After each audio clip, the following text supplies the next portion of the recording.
G'day YouTube, Warbles on a lot here. Today, it's the 18th of August 2016.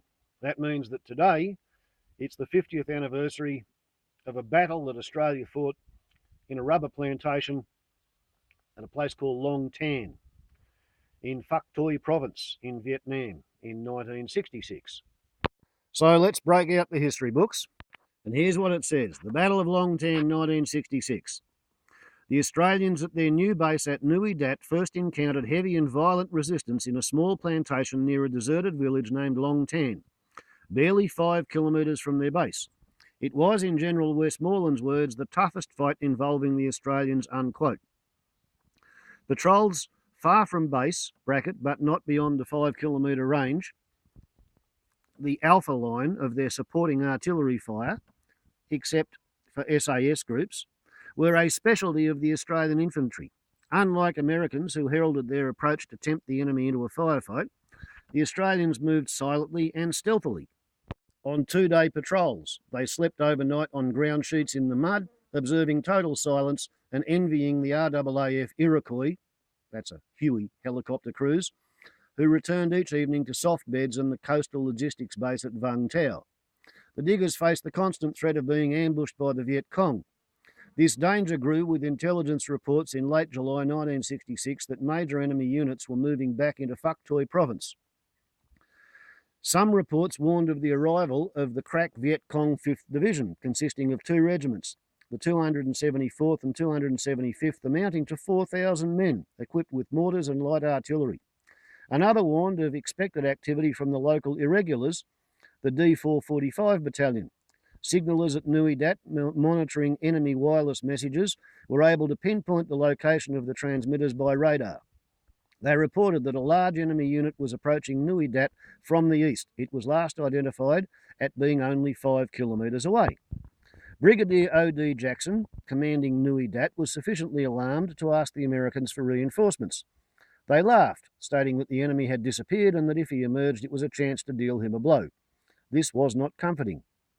For Jackson's understrength Australian force had only 2 infantry battalions already weary from constant operations, instead of the prescribed 3 that constitute a brigade. Maintaining operations was a strain like balancing on a 2-legged stool. On their own initiative, Jackson's artillery ordered extra ammunition for their 105mm howitzers from Vung Tau, stacking it until there was no space left. It was soon needed.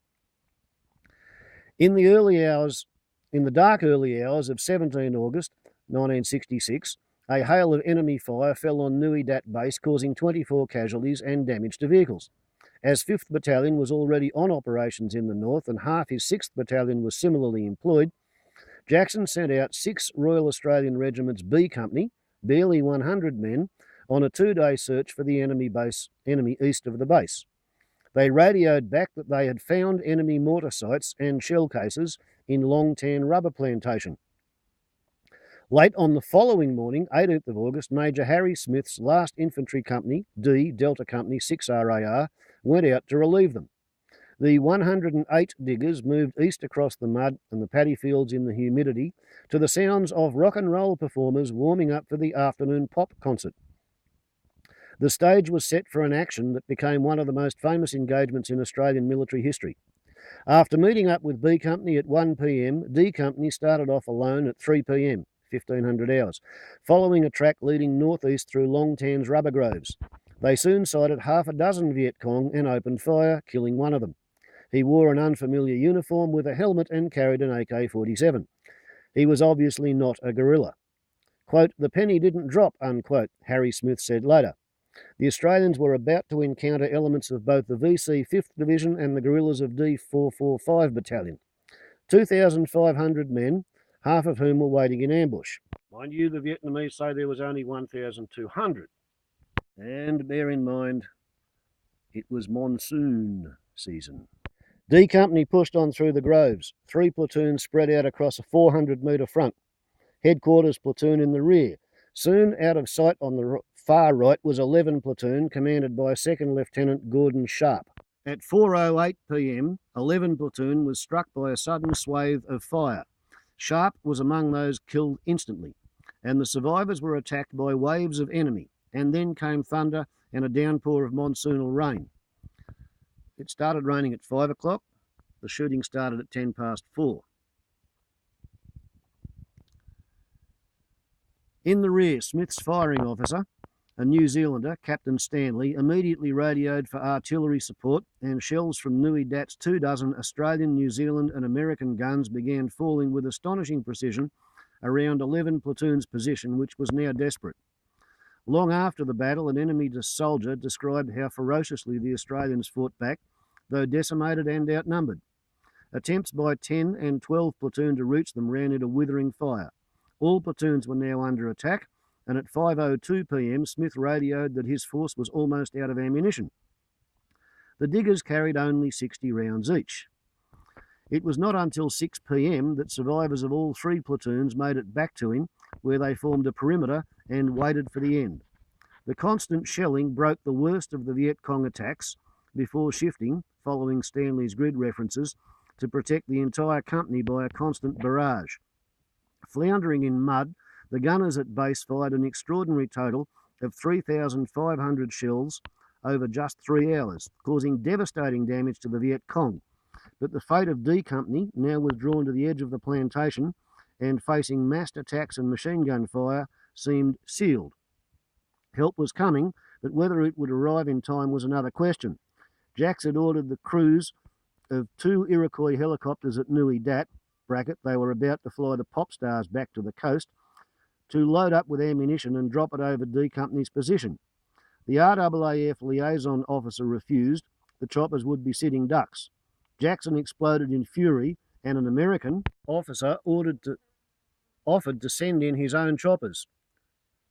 Quote, "Brigadier, I think my boys can help." End quote, close bracket. The RAAF crews immediately loaded up the Iroquois and headed east at treetop level, searching in impossible weather for Harry Smith's flares that marked his position. With tracer bullets often passing through the cabins, by 6 p.m. the choppers were hovering over D Company. They pushed out boxes of ammunition and medical supplies, which were torn apart and distributed to the exhausted troops. At 5:45 p.m, a relief column left Nui Dat to try and locate D Company. It was a force of half a dozen M113 armoured personnel carriers crammed with men from A Company who had just returned from 3 days in the field. And Australia is still operating some of these M113 armoured personnel carriers which saw service in Vietnam. Lieutenant Roberts, commanding the APCs, led them southeast, where he remembered there was a ford across the Sui Da Creek. The creek, swollen by rains, was now a torrent, but the carriers plunged in and swam their way across before striking northeast in 2 columns through the rubber plantation. Driving in torrential rain through the fading light, they sighted 2 large bodies of enemy troops and engaged them, the infantry alighting to join the fight. At 6:55 p.m, the 1st APC reached D Company's men to cheers. Lieutenant Colonel Townsend, who had just arrived, ordered several carriers to advance due east, where they drove through intense fire and scattered the last of the enemy, who now began to melt away into the darkness. By 7:10 p.m, the battle was over.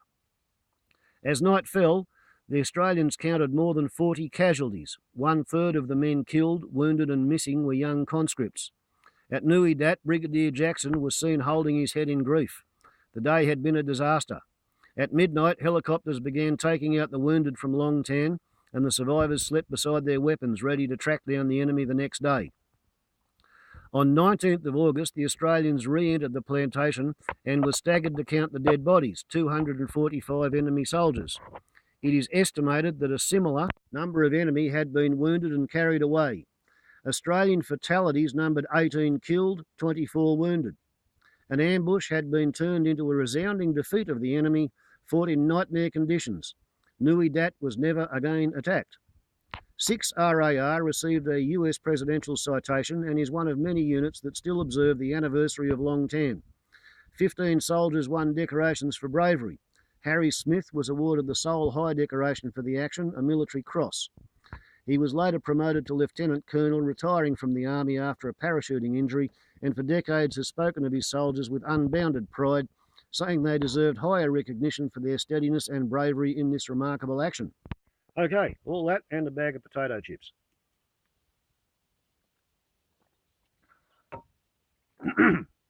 Last week, Harry Smith was pleased to be able to announce that about another dozen medals and awards were issued. Several medals were upgraded. Several people who had done brave things were finally recognised. There had been a 50-year fight to get that to happen.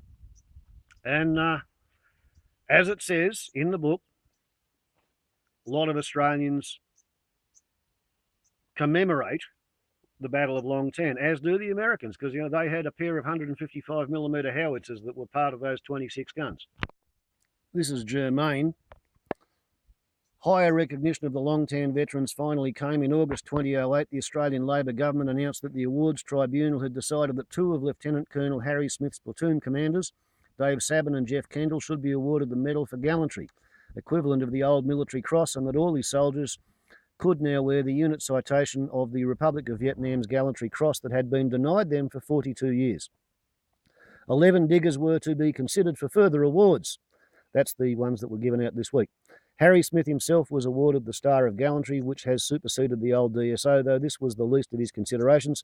He had simply wanted justice for his soldiers, on whose behalf he had, with the Labor MP and wounded Vietnam veteran Graham Stumpy Edwards, fought for 12 years against the indifference of the Canberra bureaucrats who, he said, quote, wouldn't know one end of a rifle from the other.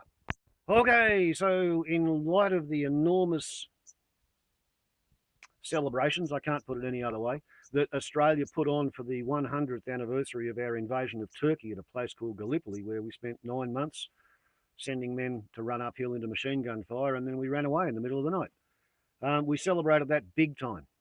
So the Vietnam veterans and the RSL decided to negotiate with the Vietnamese government to organise a commemoration of the Long Tan battle, biggest battle Australia was in the whole of that war. And in Vietnam, they've been pretty good about American and Australian veterans going back there to visit the scenes of where they were young, where they had adventures, where they lost friends, where they were shit scared, where they killed a lot of people. There's a cross at Long Tan put up by the Australians.